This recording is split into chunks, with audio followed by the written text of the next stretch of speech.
Muling pinulong ni Pangulong Aquino ang National Economic Development Authority o NEDA. Sa naturang pulong ng NEDA Board sa Palasyo ng Malacanang, pinangunahan ng Pangulo ang pagtalakay sa mga proyekto sa pagpapaunlad ng bansa. Si Elena Luna nag-uulat ng live mula sa Palasyo ng Malacanang.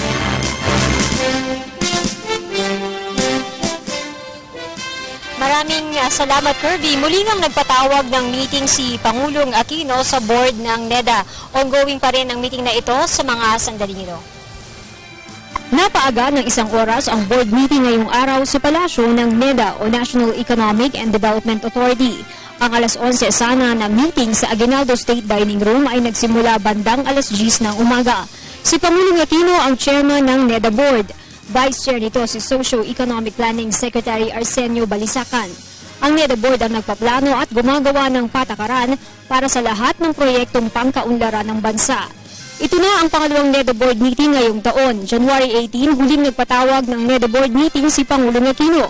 Sa huling meeting ng NEDA Board, inaprubahan ang 2 public-private partnership at ang 3 rural infrastructure project na may kabuuang halaga na 146.83 billion pesos. The NEDA Board is supposed to approve several ICC projects. Approved projects. We will let you know the list of the NEDA Board approved projects after the whole meeting is over.